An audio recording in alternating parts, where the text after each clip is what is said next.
18 to 24, because this is both the present and it is the future. In 1981, 38% women and 13% men in this age group were married. In 1981. And 62% women and 67% men were literate. If you project the figures of the 1998 census following this trend between the 81 and 98 census, then today less than 20% women in this age group are married and 6% men in this age group are married. 84% of both male and female are literate. And you must have read in the newspaper the new survey on health that has been done. 80% of the mothers in Karachi are supposed to be literate. Now, for the first time in the history of this city, you have an overwhelming majority of unmarried, educated, not educated, but literate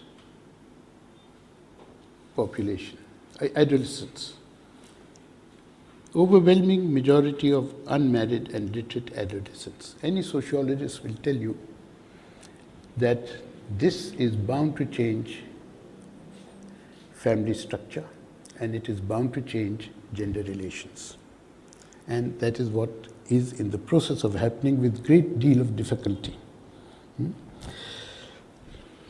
What makes these figures very important is that 28% of Karachi's population, 82% of Karachi's population is low income or lower middle income. So these figures apply to the vast majority of this population. It's not just a matter of the elite or the upper middle classes. Then we come to another very important phenomena, that is nuclear families.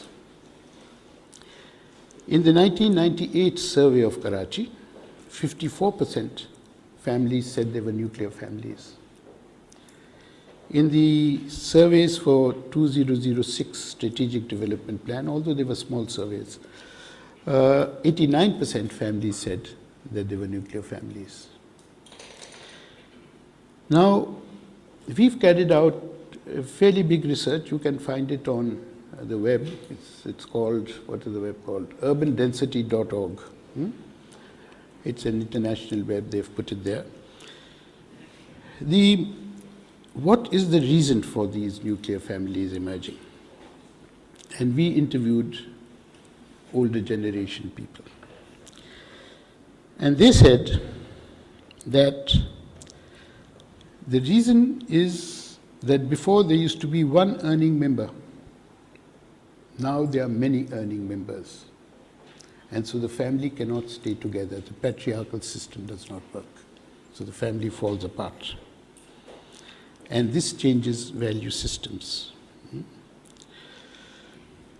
Then the other issue that was raised in the research was, and these are research in lower middle income and lower income settlements, that working women create immense quarrels in the extended family because of issues related to honor, issues related to competition among peers. And this leads to the breakup of extended families.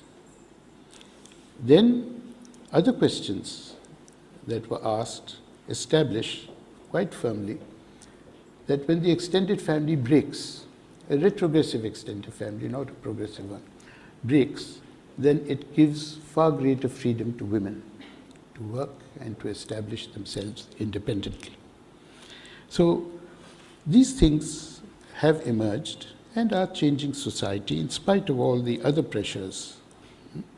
Then let's come to marriage. Marriage is now increasingly out of the clan and neighborhood, except in old consolidated societies, but the new settlements that are emerging over there, it's out of the extended family and clan and also out of the neighborhood. And the reason is that clan neighborhoods, except for the old city, have almost disappeared. They don't exist. And they have given way to class-based neighborhoods. And then there is an emphasis on education, which creates other problems for getting people married. Times have changed, the younger generation has changed, but our research shows that parents have not yet come to terms with this change. And we have one very wonderful interview of a man who came from a so-called higher caste, and his daughter wanted to marry someone from a lower caste. And he said, nothing doing, I will never be able to show my face to my brother if this happens. And he locked her up, didn't let that marriage take place. And she said, whoever you get me married to, I will take poison and die. So it became a big problem, and he went to his elders and he said, this is the problem. And they said, कि अपनी इज्जत बचाओ, ये भाग जाएगी, इसकी शादी कर दो, जिससे कहता है.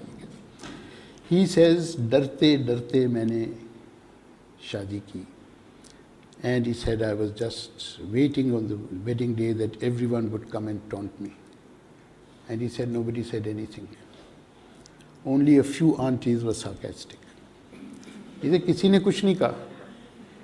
And he said to me, he said, sir, मुझे इतना कलक हुआ, मैंने अपनी बच्ची के साथ इतनी ज़्यादती की, मुझे तो पता ही नहीं था दुनिया बदल गई.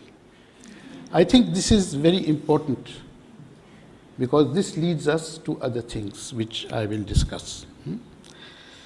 Now, so there is a huge problem for persons wanting to get married of their own choice, that is, and it's a growing problem. As a result of this, court marriages have increased. My friend Riyaz Ahmed, he once pointed out a news item to me in the newspaper that there are applications of 800 court marriages per day in Karachi. I said, it's simply not possible. We made calculations.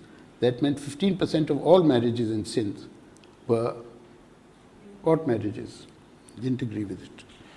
So Riyaz carried out some research. He's now wanting to do a PhD in court marriages. So he made some research. In 1992, there were 12 to 15 cases of court marriages registered at an average per day in Karachi. In 2006, there were 200 plus cases, applications that were made per day. Now, and the courts can't deal with them. So you see this enormous shift that is taking place. Now, the changes that I am describing are setting in motion new behavioral patterns, even if not new societal values. And the motorcycle is a great promoter of freedoms, by the way. Yeah, it is. We have a study on motorbikes, if you care to look at it. I think it's on the Urban Resource Center website. And everyone wants a motorbike. We interviewed men and women at bus stops in Karachi to find out whether they would like motorbikes. Why did we interview them? Because in 1990, there were 450,000 motorbikes in Karachi. In 2004, there were only 500,000. Today, there are 1.2 million motorbikes. And so we interviewed these young people. 56% of women and 87% of men said they wanted a motorbike. And they gave various reasons. And one was freedom and flexibility, apart from the economy of it. So you will have a motorbike city. It's going to be a man and a woman and 2 children on a chained seat that will be roaming around the city, and you will have a boyfriend and girlfriend going around on a motorbike. And it's already happening. I mean, it's there for you to see.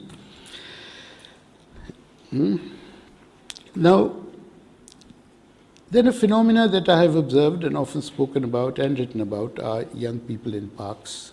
Not like Maya Khan, no. It took me 6 years to interview 100 couples. And it took me a long time to interview people who came to the parks